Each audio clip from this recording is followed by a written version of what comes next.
What's up, YouTube? Just coming to show you a review of my bike. I ride a 2005 Yamaha FZ6. It's a sport bike, but it's got a more upright position. The handlebars are not clip-ons like the standard sport bike thing, so let you get a good look of it before we take off. And I will show you tell you what I think about it, and show you some of how it rides. Alright. It's a nice day here in the Bay Area.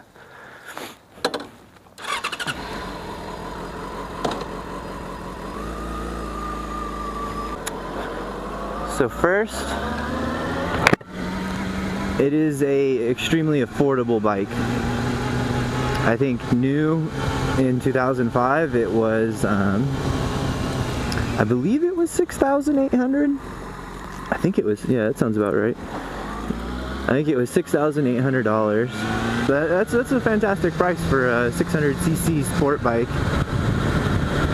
Especially since this sport bike has the same engine as the 2003 YZF R6. It's just got some slight differences, I believe, to the cams.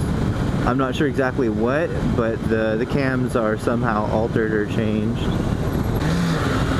So yeah, the cams are altered for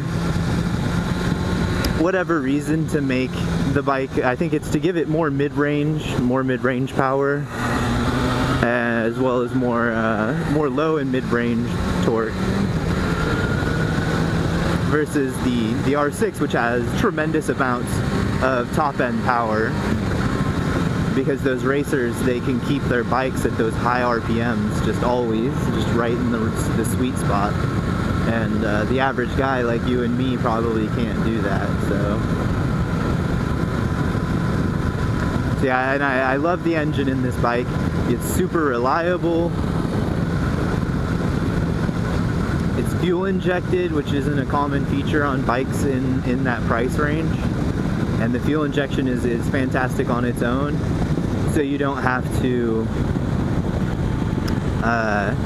choke the bike in the morning and wait for it to warm up, which just sounds terrible. I've never had to deal with it other than on dirt bikes, but yeah, I couldn't imagine having to wait in the morning while my bike warmed up before I could ride it. From what I understand, it's an actual hazard riding it before it has warmed up. So yeah, the fuel injection, the engine, the price are all fantastic. Also, the position, the seating position was a big thing for me. I knew that I didn't want a race-inspired sport bike, something that had clip-ons and an aggressive seating position, simply because I ride my bike every day. If I was getting it to ride on the weekends, then sure, I would love to have an actual R6, or even in like an R1 maybe in a few years once I feel more experienced. I don't feel like I've pushed this bike as far as it can go, and I feel like I have plenty to learn on it still. And I probably should have led with this, but I've been riding for about a year now, so I have a year of experience on this bike. Actually, this month, October, is when I got it, so yeah, the seating position is a big deal for me. So I ride it to school every morning, and I ride it home every day, and it's my only means of transportation. It's how I get around. And so, and that brings me to my final point on my pros, which is that it's a fun commuter. Liftoff of mission 41B. Wheel stop. Roger, wheel stop, Discovery. Welcome back.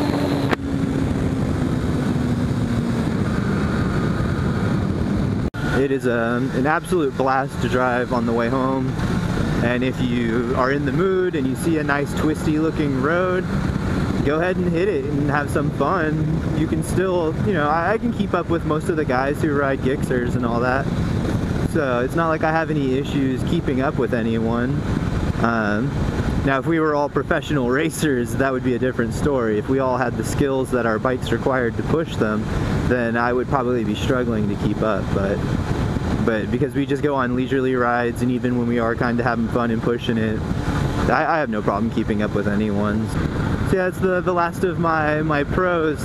And I will say before I go to my cons that I do believe that the pros far outweigh the cons on the bike, though there are more numerically cons. So the first one is the throttle, which I hope to demonstrate at some point while I'm out today. So if I do, I'll put that in now, you know, splice it in. And see, it gets like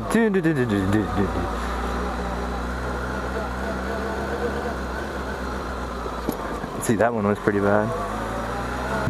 So, and then basically it shudders. That's the only way I could describe it. It's kind of like a lurching feeling, even when you're consistent on the throttle. And it's super irritating, especially if you're trying for a very controlled turn or something like that. Yeah, it can be frustrating. So that's my number one dislike about the bike. I've heard people say that you can correct it through various means, through throttle body syncing and through, and what was it, a power commander unit? So, but both of those are not cheap. The lack of like serious low-end torque pull is not a huge problem or anything. I mean, it's got plenty of torque, but it does feel like it could have more nice cars, man. I don't think I'm in the right lane.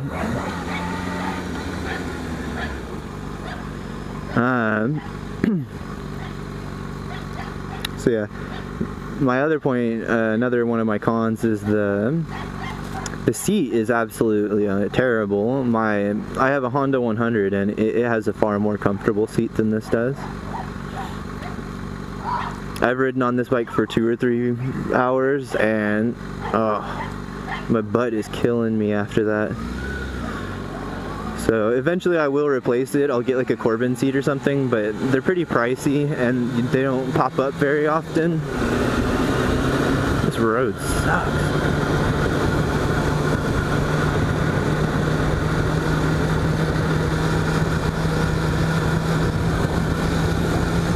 So the suspension is another thing, as you can see. It's not the best. It's another way that they saved money to make this bike as affordable as it is. And there's no adjustability to the shocks whatsoever. Actually, that's not correct. I think there is. You can adjust like either the dampening for the rear or something like that. There's one adjusting setting on the rear, and you know that's not really helpful if you can't adjust anything else with it. So yeah, that's kind of frustrating. It's irritating. Not that I feel like I would know enough to actually make those adjustments, but I would probably start playing around with them. I would write down my original settings and then see if any changes made any differences. But another con is the weight of the bike. In the 600cc class, it is on the heavy side.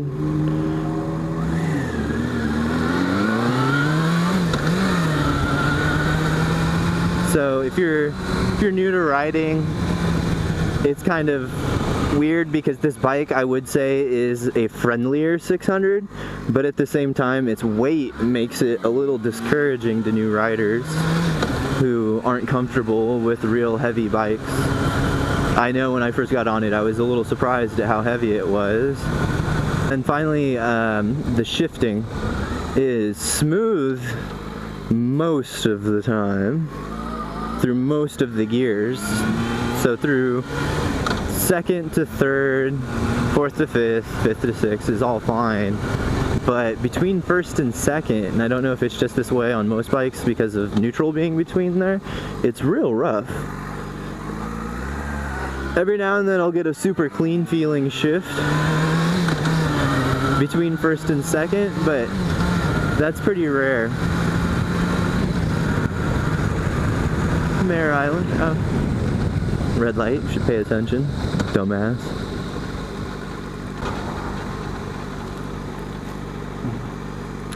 So yeah, shifting is between first and second. I don't know if it's just my bike or if it's a common issue with the FZs or a common issue with certain models of bikes, but It's irritating. It's not super irritating. It's not as irritating as the throttle issue, but the throttle issue is definitely the biggest issue I have. So yeah, overall, I consider the bike to be a fantastic bike, and the person I consider it to be good for is the budget-conscious, everyday rider who wants something that they can go out and have fun with their friends on the weekend who ride Gixxers and whatever, and still have some fun, still be able to keep up with them for the most part, but still be able to ride it comfortably every day to school and to work or whatever.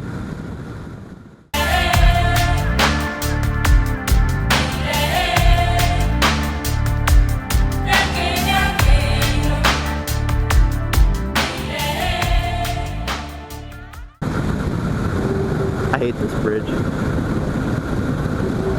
but I love coming over here to the island.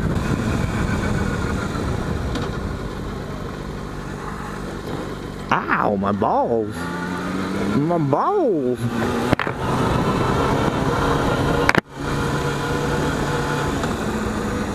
Little kiddie daycare. It's a ghetto daycare, man. I hope nobody actually takes their kids here. Ah, see? Bet you didn't know we had these in America.